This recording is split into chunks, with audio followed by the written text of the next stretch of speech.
nang dahil sa nakipag-away ang player na to sa WNBA, biglang hindi napigilan ang kanyang pagsikat mga idol sa social media. From 200,000 followers on TikTok ngayon, 1 million plus na mga idol ang nakasubaybay sa player na to. Pinagmulta ng WNBA pero tinagurian pa siyang hero ng mga fans. Pero paanong nangyari yon mga idol? First time kasi sa karir ni Caitlin Clark, probably ang pinakasikat na WNBA players sa ngayon na may nangahas na magtanggol sa player na to. Dahil sa mga hindi nakakaalam mga idol, si Caitlin Clark ang most hated WNBA player sa ligang ito ng mga babae dahil parang hindi tanggap na kanilang mga nakakalaban na sobrang sikat ng player na to at siya ang nagdadala ng spotlight sa WNBA ngayon. Dahil lang naman sa kanya dumami ang nanonood ng kanilang liga, tumaas ang ratings mga idol at biglang lobo ang revenue ng WNBA from 200 million US dollars noong 2023 bago madraft si Caitlin Clark. Projected na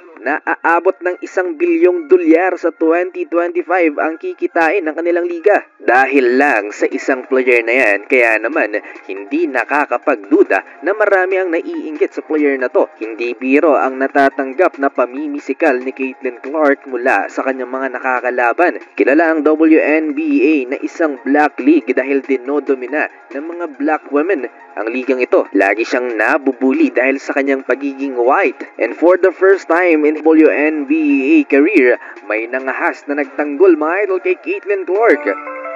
Eto si Sophie Cunningham dahil matapos ngang mapisikal itong si Caitlin kontra sa Connecticut Sun, halatang halata na gusto nilang puruhan ng Indiana Fever star. Pinagtanggol siya ni Sophie Cunningham at nakipagtrash-talkan pisikalan sa kalaban. Nakipaghilahan ng buhok at tinagurian siyang The Enforcer ng mga WNBA fans. Well, ejected siya doon pero proud siya sa ginawa niya. Pinagmulta siya sa halagang $400 o humigit kumulang 23,000 Philippine pesos. Maliit lang yan kumpara sa multa ng NBA. Dahil kung ating i-convert sa NBA, ang fine na yan aabot ng 32,000 US dollars.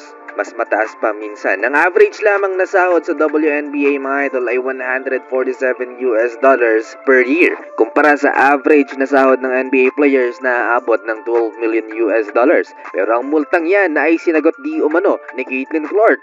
Naging overnight sensation si Sophie Cunningham dahil sa pinagtanggol niya si Caitlin Clark at ayon sa report na sold out daw ang kanyang jersey. Ito na yata ang pinakasulit na 400 US dollar fine in women's sports. Ngayong may nangahas ng ipagtanggol si Caitlin Clark, siguradong dadami na ang teammates na ipagtatanggol ang kanilang superstar.